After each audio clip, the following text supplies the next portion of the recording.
Pues bien,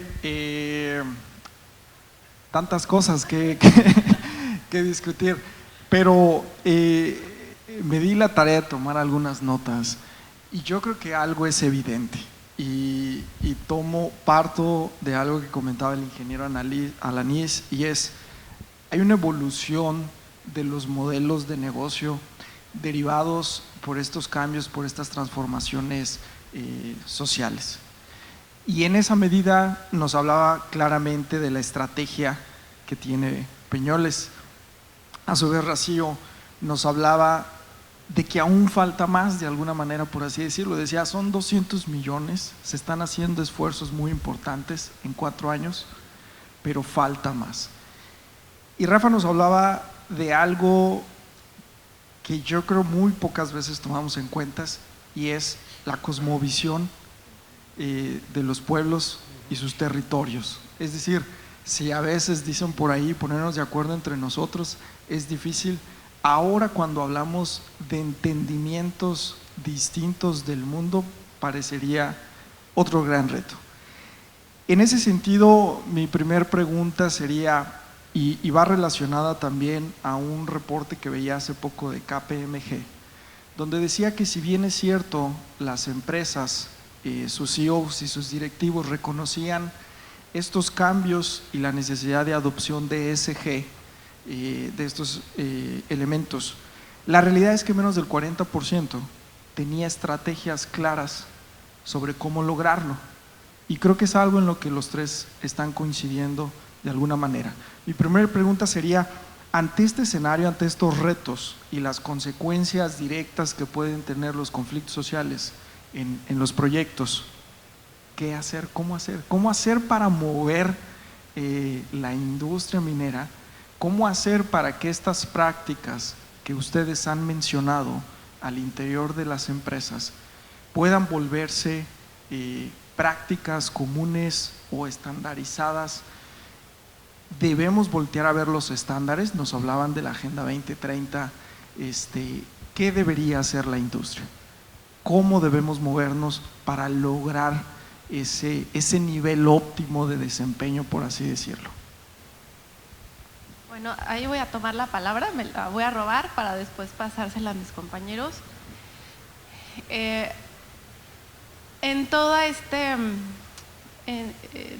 los años que estuve en la Procuraduría, que tuve la oportunidad de conocer a las minas chiquitas y a las grandes, pues encontré los contrastes, ¿no? Muy bueno y muy malo, pero solo les voy a hablar de los muy buenos. No quiero balconear a nadie, pero encontré en Minera Fresnillo una fortaleza y me encantó trabajar con ellos. Fue la primer mina en el país con excelencia ambiental, la primer mina subterránea con excelencia ambiental. ¿Esto qué quiere decir? Para tener este grado de excelencia ambiental, en 4 años no tuvo que tener ninguna denuncia. Y las denuncias las pone la gente. Entonces, esas buenas prácticas o esa cifra que refleja, porque en Fresnillo, que es donde se encuentra, en el municipio de Fresnillo, están orgullosos de tener ahí la mina. Eso también, ¿qué quiere decir? Se hizo un gran trabajo, cerca de 2 años, de estar capacitando, porque también es otra cosa que rescato mucho de esa empresa. Tienen un desarrollo de proveeduría y esto permite fortalecer la economía local y que ahora veo que este desarrollo de proveeduría, estos proveedores han crecido de tal manera que ya han estado trabajando en diferentes partes, no nada más del país, sino de Latinoamérica. Entonces, han fortalecido a esta cadena de valor, pero también como la han fortalecido, les han exigido.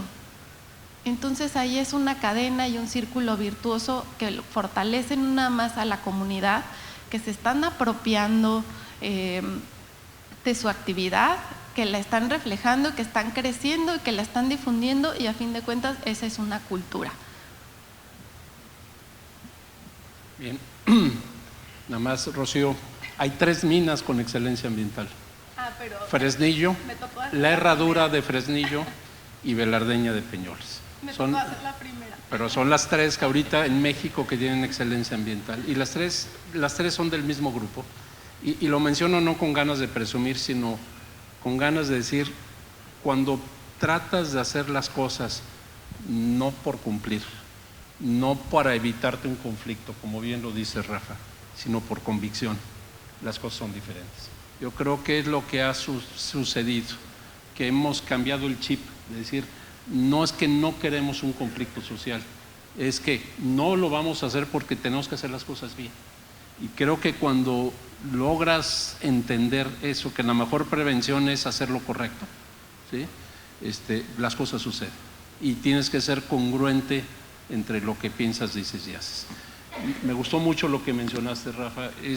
Por supuesto que debes de evitar los problemas, pero la mejor forma de evitarlos es, pues la prevención es hacer las cosas bien.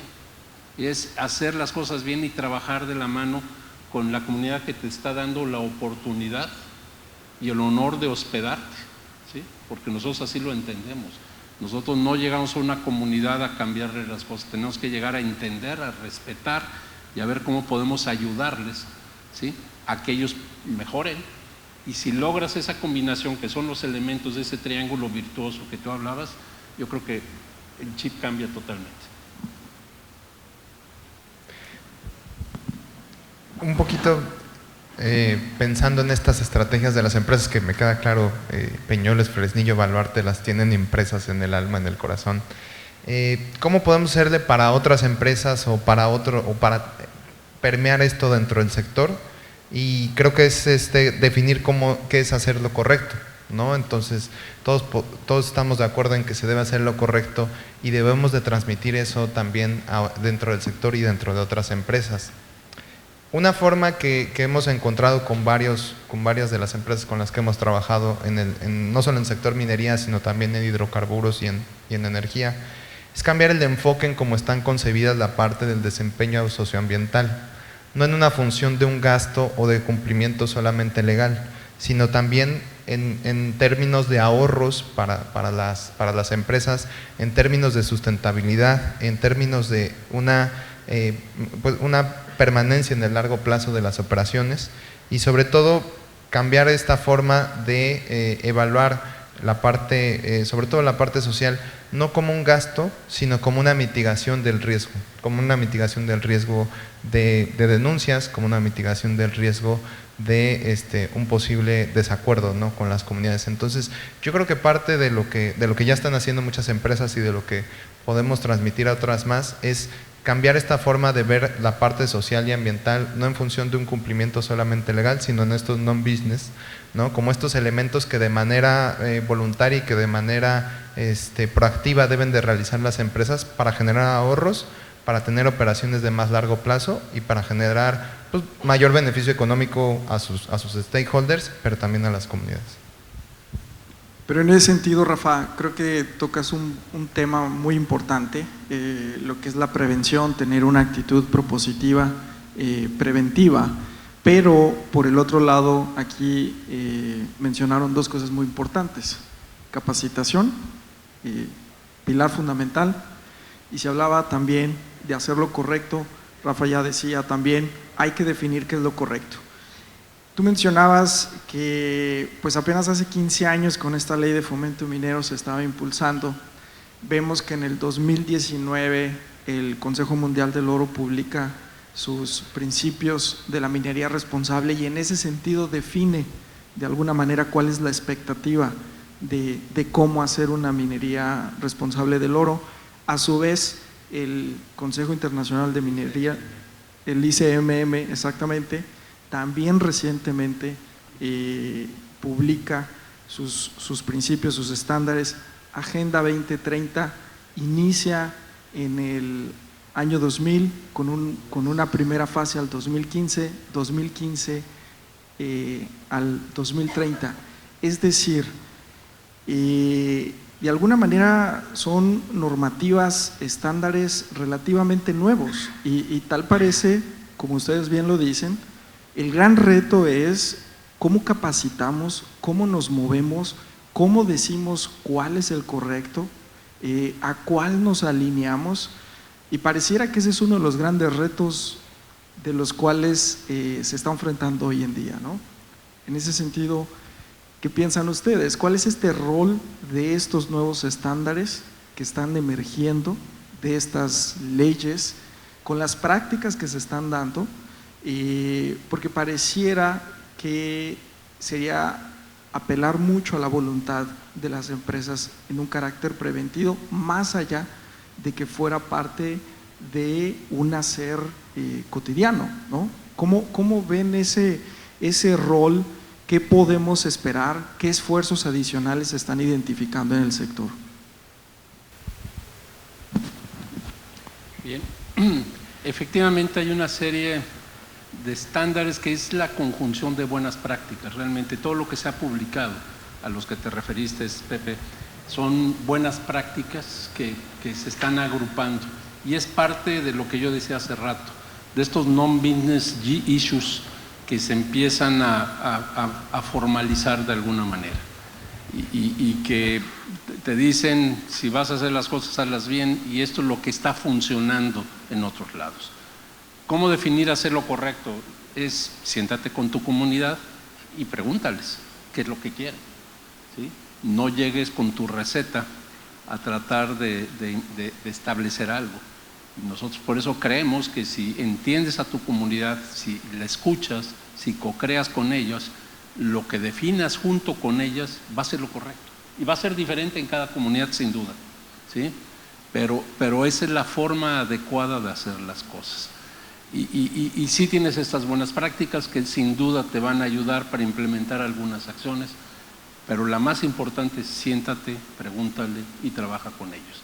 Creo que si partes de ese principio, vas a avanzar mucho en generar confianza, en generar credibilidad y empezar a tener una realidad en los planes que puedas implementar.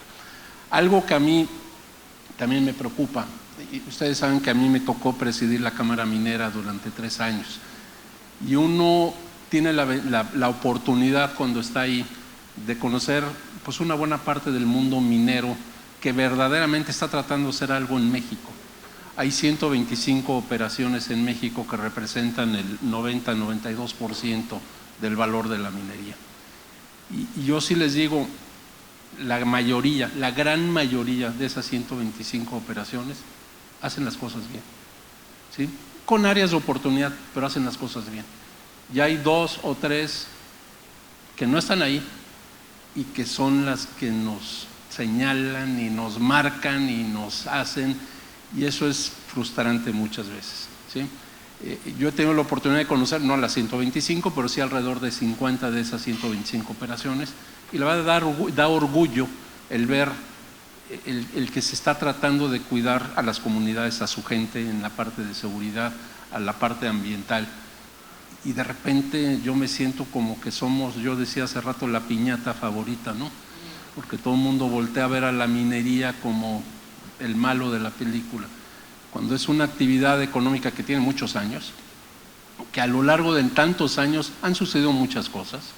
Se nos juzga hoy por cuestiones que hace muchos años eran permitidas, y yo digo que la historia hay que juzgarla en el momento histórico en que se da. Y sí, hoy cosas que antes se hacían hoy no son permitidas, y por supuesto no las podemos tolerar, pero antes así era, y no quiere decir que estaba bien, así era, ¿sí? Y se nos sigue juzgando por eso, cuando se ha dejado de ver las cosas que se están tratando de hacer. Yo no conozco muchas actividades industriales que tengan el enfoque de trabajo comunitario o de cuidado en medio ambiente como lo tiene la minería. Digo, nosotros llegamos a lugares donde no hay nada, donde no hay, son lugares remotos, y por eso yo creo que se nos exige más que a los demás, porque somos los que estamos ahí, ¿sí? Entonces yo sí quiero poner eso en perspectiva, pero nuevamente yo lo que creo es que la forma de hacer lo correcto es siéntate y pregúntale a tu comunidad qué es lo que quiere. Gracias. Sí, creo que en el tema de la capacitación hay dos vías igual. Tanto el empoderar a las comunidades en cuanto al conocimiento de sus derechos, Eso permite que tengan una relación de mayor diálogo con los proyectos. En el caso de la mina de San Julián, parte fundamental del desarrollo de la consulta previa libre e informada fue el dar a conocer a estas comunidades sus derechos. Entonces, a partir de ese conocimiento y ese empoderamiento comunitario, se pueden establecer relaciones de diálogo mucho más sanas y mucho más duraderas entre las empresas y las comunidades. Y otro, también la capacitación al interior. Digo, aquí la mayor parte de los equipos está especializado en temas de relaciones comunitarias, en temas sociales y de sustentabilidad, pero no olvidemos, muchos de los equipos de exploración son los que, por lo menos hasta hace algunos años, realizaban el primer contacto, y no lo digo de mala forma, pues digo, la verdad es un logro ir en esas camionetas abriendo brechas con las tiendas de campaña en la cajuela y buscando a ver si hay alguien que te pueda ayudar o que les pueda dar algo de comida en los lugares más apartados del país. Entonces, parte también de esta responsabilidad, y que hemos visto en varias de las empresas aquí presentes, es que también se capacite, también se forme y se acompañe a estos equipos de trabajo de exploración, porque la actividad minera, al ser una actividad estratégica en el sitio, se agota y tiene que ir buscando nuevos yacimientos, nuevos lugares. Y esta actividad de exploración pues es parte fundamental del ciclo de vida de cada una de las unidades, tanto en su expansión como en la búsqueda de nuevos lugares. Entonces, esta capacitación tanto hacia afuera como una buena práctica con las comunidades que no están obligadas por la ley, tanto una interiorización de cierto tipo de valores y de este tipo de reflexiones con los equipos de exploración, con los equipos de contratistas, puede ir mejorando muchísimo pues esta visión, ¿no? Que al final la minería genera mucho desarrollo, genera mucha parte del crecimiento del país, nos sostuvo para muchos temas durante la pandemia o durante estos años tan difíciles, y creo que es asumir estos nuevos retos e irlos afrontando a través de pues esta nueva presión del contexto, ¿no? Esta nueva vista hacia la minería y hacia los temas de la industria en general que consuman agua como un tema de competencia por el recurso, ¿no? Eso es un poquito lo que haría sobre esta pregunta. Y rápidamente, porque estoy totalmente de acuerdo con mis compañeros, algo muy importante es que la gente de la comunidad esté capacitada, sí, pero también informada, porque bueno, en el caso de Zacatecas, desde el uso del agua, ya llegó la minera, ya por eso no tengo agua, y a veces es cuestión de las instalaciones de la tubería, ¿no? Porque pues las condiciones del agua pues hace que se salinen los tubos, entonces ya no pasa el agua, entonces pues ya no tienen agua porque llegó la minera. Entonces yo pienso que es muy importante sí capacitarlos, sí consultarlos, pero también informarlos, y que sepan de primera mano y no por rumores, porque eso es lo malo, que luego por rumores se empiezan a hacer sus criterios, empiezan a tomar las minas, las instalaciones y bueno, ya no saben ni siquiera por qué estaban ahí. Eso en cuanto a la comunidad. En cuanto a las buenas prácticas, de verdad, me ha tocado inspeccionar muchas empresas de diferentes sectores, y la minería es el sector que más presupuesto tiene y que no lo ve como un gasto ahí. Tiene un presupuesto muy importante asignado en materia ambiental, asignado en materia de comunidades, de consultas, de verdad, nada más. El tema sigue siendo cómo se comunica, cómo se maneja, cómo se reporta, y que se vea a fin de cuentas la contribución de la minería en cuanto a estos indicadores socioeconómicos, socioambientales. Pero en ese sentido, entonces, hay dos factores o dos elementos que ahorita están mencionando y que creo que son claves. Por un lado, la comunicación, las acciones se dan, existen los programas, pero es cómo se comunica. Y por otro lado, es el rol o la relevancia de los equipos sociales, socioambientales, que deben tener las empresas, ¿no? Pareciera que esos dos factores entonces son fundamentales, porque, como lo dice ese ingeniero, es fundamental llegar y preguntar cómo hacemos esto, cómo gestionamos lo que va a suceder en los siguientes años. También lo mencionaba Rafa, este entendimiento de la cosmovisión de comunidades y sus territorios, que puede ser muy distinto a la expectativa de desarrollo que puede tener desde la empresa a la expectativa que puede haber en las comunidades. Y por otro lado es cómo comunicamos, ¿no? En ese sentido, cómo manejar ese rol, porque también una de las cosas que se ha mencionado es esta especie de greenwashing que le han llamado, y es este intento, ¿no?, de a través de informes o de ciertas campañas de comunicación querer maquillar cifras. ¿Cómo se puede abordar esta parte de la comunicación? ¿Dónde se pudiera identificar el reto fundamental? ¿Por qué está fallando al interior de la industria? ¿Qué es lo que se requería hacer? Tú hablabas también de la relevancia de los indicadores, de medir para poder comprobar soluciones basadas en ciencia, lo comentaste.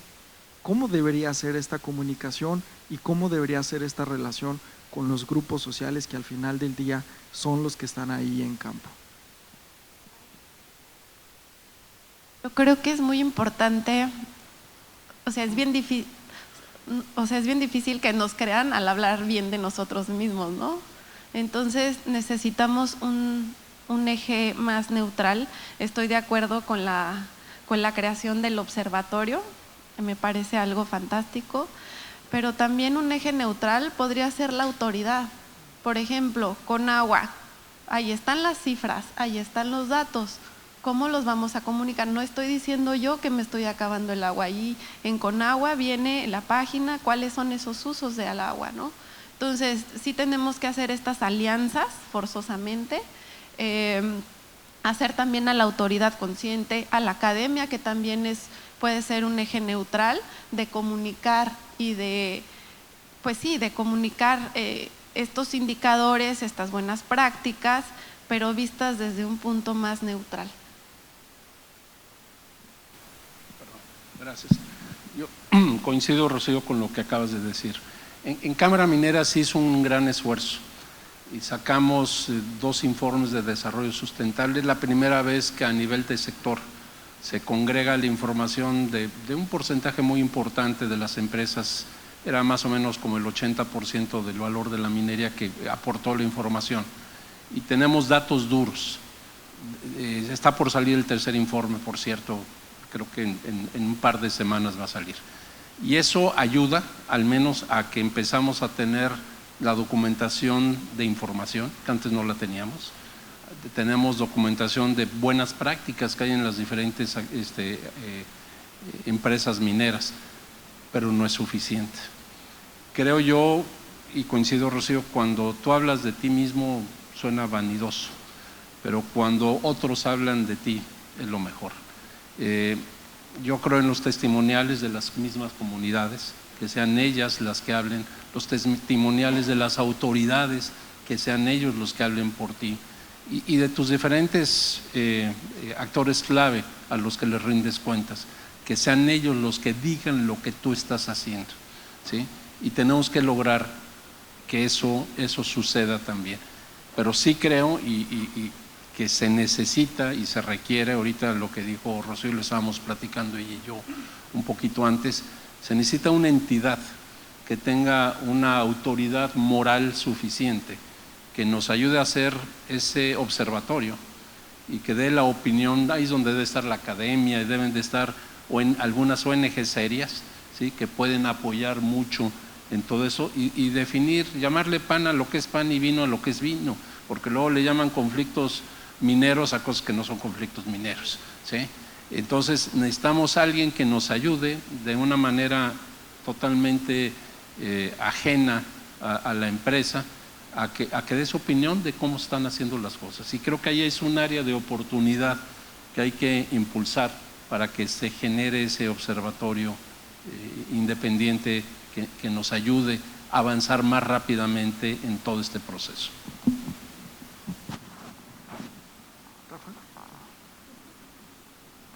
Perdón, es que están muy buenas las participaciones, entonces tomo notas. Digo, justamente esta figura de nosotros mismos hablando, pues digo, coincidimos los tres, la forma en que se trabajan muchas de las empresas, muchos de los proyectos, es a través de crear una red de interlocutores válidos, ¿no? O sea, las autoridades representativas, las autoridades reconocidas, los líderes naturales de cada una de las comunidades, y a través de ellos transmitir o hacerles partícipes de la información. Hay varios ejercicios aquí en México de monitoreo participativo ambiental, donde tanto las personas de la comunidad forman ya sea comités de sustentabilidad o comités de medio ambiente, en donde acompañan a los laboratorios que realizan las pruebas de agua o las mediciones de contaminación. También algo que creo que es muy importante, teniendo ya toda esta información, todos estos reportes que son transparentes, que son entre comillas accesibles, o sea, son accesibles para un cierto público. Y a lo que me refiero es a un cierto público que tenga internet, que tenga una computadora, un celular con internet, que sepa entender estos datos. Y aquí está la chamba de ustedes, ¿no? Poder agarrar esos documentos, esa información, y poderla traducir con pertinencia cultural a un lenguaje mucho más sencillo, a un lenguaje mucho más aterrizado para las poblaciones y las comunidades que les interesan. Y nos presentaban hace rato 10 ejes bastante interesantes, bastante buenos. Habrán zonas donde hay temas más relevantes que otros. Habrán zonas en el sureste donde el tema del agua no es un problema, a lo mejor es el tema eléctrico. Habrán zonas acá en el norte donde la parte de cambio climático todavía no se ha logrado profundizar, o todavía no hay la sensibilidad ante lo que estamos viviendo.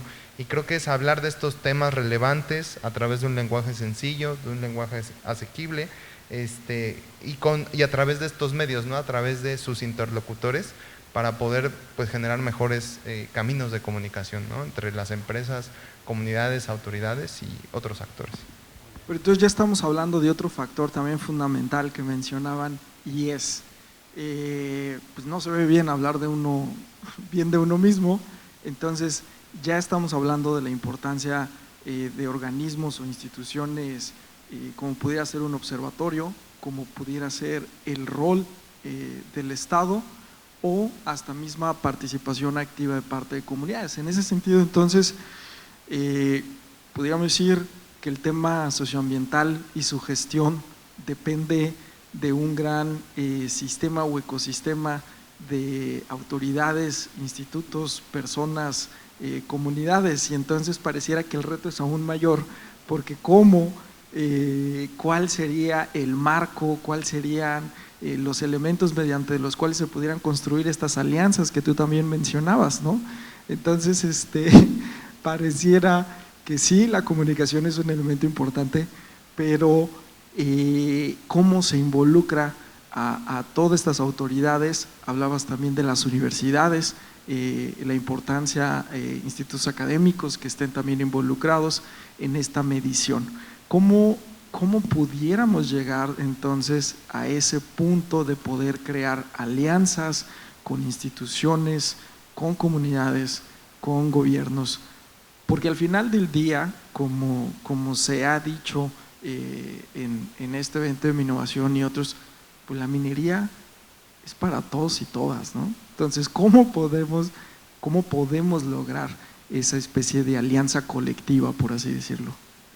Yo creo que es fundamental tener mapeados a todos estos actores y hacerlos parte del proceso, porque cuando tú estás desarrollando un proyecto, te vas por la libre y estás enamorado de tu proyecto, y luego ya en la realidad, en territorio, te das cuenta pues que no es así, que no tomaste en cuenta ciertos factores. Entonces, si tú desde un principio empiezas a recoger las necesidades de cada actor, que son muy diversas, empiezas a construir esa relación de confianza y después no te cuesta tanto trabajo. Por ejemplo, en Zacatecas, con Conagua la relación fluye porque hay una relación incluso desde que antes que el director fuera director de Conagua, pero y por la misma naturaleza de la concesión en cuanto a la empresa. Y en APAN no hemos podido acercarnos a Conagua porque había un tema también de concesión ahí un poco delicado. Entonces ahorita avanzamos muchísimo, estamos por instalar unas estaciones meteorológicas y no hicimos a Conagua parte del proceso. Y en Zacatecas nos acompañaron, nos dieron validación de los sitios, los hicimos parte del proceso desde un inicio. Entonces esto ha permitido y ahí hay algo que les quiero decir también, les vamos a entregar la semana que entra con agua un informe de cómo quedó robustecida la red de monitoreo hidrológico y de modelación hidrológica, y esa información es muy posible que la incluyan en el diario oficial de la Federación y ellos lo publiquen. Entonces yo pienso que lo más importante es hacer parte del proceso a los actores diferentes, tomando en cuenta sus necesidades y sus opiniones. Sí, yo también coincido, y Pepe, suena complicado, pero no sé qué tan complicado sea, ¿eh? El mundo minero, el sector minero en México tiene muchos componentes hoy en día.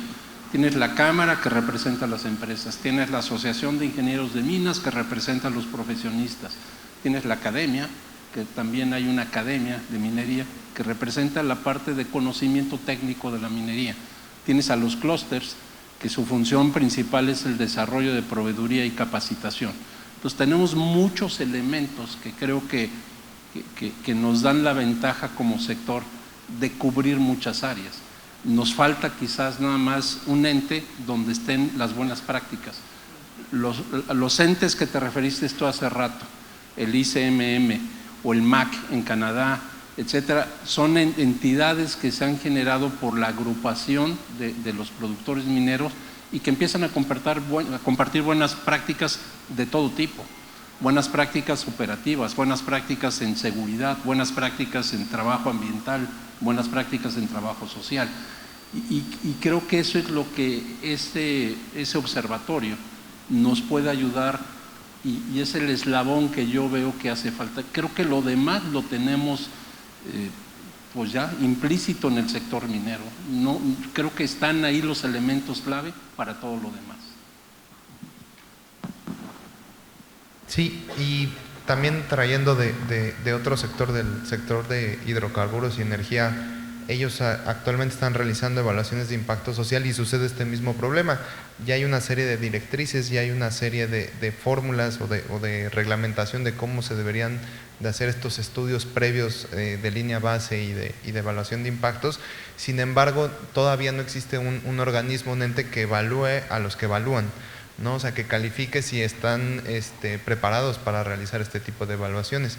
Y creo que en el sector minería justo un poco la respuesta es ¿qué hacer más de lo que ya se está haciendo? Abrirlo más, hacerlo más, porque ya se cuentan con muchos elementos, y así como decíamos, llamarle al pan pan, al vino vino, a lo que es del César. Entonces también la participación de gobierno y el liderazgo que pueda tener gobierno en la creación y en el fomento de este tipo de foros como el de hoy, creo que va a ser fundamental para que esto que ya se está haciendo bien se replique cada vez más en los estados donde hay principal actividad minera y en las comunidades donde hay actividad minera.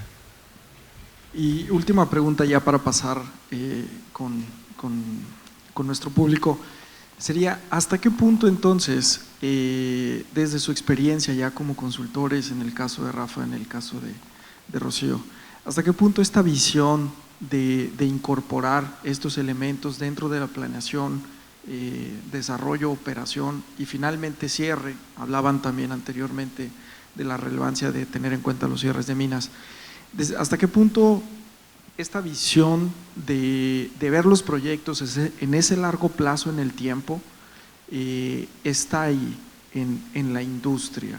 ¿Qué tan consciente es la industria de la relevancia de esta visión de largo plazo, de involucrar a los diferentes actores en esta gestión socioambiental de los proyectos? ¿Cuál sería pues ahora sí que su experiencia en esa parte, ¿no? Está difícil la pregunta, porque aún, en el caso del proyecto Aguas Firmes estamos constantemente buscando estos mecanismos, porque los proyectos tienen una vigencia, ¿no? Estamos buscando constantemente estos mecanismos de sostenibilidad. ¿Cómo puede continuar la preservación o el cuidado del recurso hídrico sin tener ya este presupuesto asignado? Y aparte hay algo muy importante, muchos sectores están acostumbrados a los subsidios, a no hacer nada, pero sí estar pidiendo. Entonces, primero es un cambio de mentalidad de las empresas de no subsidiar y de los demás de hacerse responsable de lo que les toca. Entonces, aquí yo creo que es un tema de voluntad y de buscar esos mecanismos neutrales para lograr la sostenibilidad de los proyectos a través del tiempo, a través de los gobiernos, a través de los mismos proyectos, a través de las empresas, porque hay empresas que van a tener ya su permanencia ahí, que posiblemente no sea como, bueno, por ejemplo, la industria de bebidas es diferente al sector minero, ¿no? Posiblemente tiene como más a largo plazo la estadía en el lugar. Pero ahí el punto es cómo lograr esa sostenibilidad sin que alguien ya no esté subsidiando. Yo creo que ahí es un tema muy importante y encontrar ese mecanismo también sería muy importante, y que cada actor de la sociedad tome la responsabilidad que le toca, y a fin de cuentas es algo de voluntad. Sí, y creo que las empresas que cotizan en bolsa, las empresas grandes, las grandes empresas nacionales, llevan décadas o cientos de años trabajando en México. Entonces, ellos ya tienen muy interiorizado toda esta parte, ¿no? Hay sectores que llegan nuevos. Sin embargo, creo que el principal reto de los términos de largo plazo y de sustentabilidad ahora se está presentando en la cadena de valor. En todos los proveedores y toda la proveeduría, todos los subcontratistas o contratistas que apoyan a esta actividad tan grande que es la minería, y creo que ahí está el siguiente reto de cómo lograr estas cero emisiones dentro de la cadena de valor, cómo lograr la participación social de los proveedores con las comunidades y cómo integrarlos a esta dinámica que ya viene pues, desde el ICMM, desde el IFC, desde otro tipo de organismos internacionales, y que las grandes empresas ya están realizando, pero que al nivel de las subcontratistas, de las contratistas, de las empresas, pues que están transitando, conviviendo y viviendo y compartiendo el espacio con las comunidades, también se tiene que transmitir y también se tiene que ir permeando. Yo quisiera hacer un comentario al respecto. A nosotros nos pasó, difícilmente a un negocio que está operando le puedes exigir que opere y que tenga una visión estratégica en tantos sectores al mismo tiempo. En el caso de Peñoles y Fresnillo, hace 2 años, bueno, hace como 4 años empezamos un estudio, ahí le tocó a Ezequiel también participar, y estuvimos metidos con un consultor, y lo que tratamos de ver es qué cosas diferentes teníamos que hacer para darle mayor sentido estratégico a muchas cosas que nos estaba faltando. Y de ahí nace Baluarte Minero. Baluarte Minero tiene 2 grandes misiones. Uno, se concentraron todos los servicios administrativos y técnicos, tanto de Peñoles y Fresnillo, y lo que se busca es mayor eficiencia al respecto, sí, pero lo más importante de Baluarte es el sentido estratégico. Baluarte hoy es el responsable del diseño estratégico del relacionamiento socioambiental, el que diseña las estrategias también en la parte de relacionamiento con nuestros sindicatos, el relacionamiento con las autoridades, el relacionamiento con nuestra propia gente, buscar el bienestar integral, toda la aplicación de nuevas tecnologías. Hemos hecho que la operación se dedique a operar y crear un organismo estratégico que se encarga de diseñar, a entender las mejores prácticas y apoyar a las operaciones a cómo implementarlas. Creo que eso va a funcionar, espero que sí, si no me van a correr a mí, ¿sí? Pero eso debe de funcionar para poder dar ese brinco y tener gente dedicada exclusivamente a cómo podemos hacer las cosas diferentes, ¿sí? Y de esa manera operación va a poder cumplir su objetivo y la empresa en forma global lo hará. Creo que puede funcionar, ya les platicaremos en algunos años a ver qué sucede. Claro, pero sin duda ese es un caso, pues digamos, excepcional, ¿no? Es decir, el entender la operación como un ente y destinar los recursos necesarios para tener todo un equipo de trabajo enfocado en temas socioambientales, ¿no?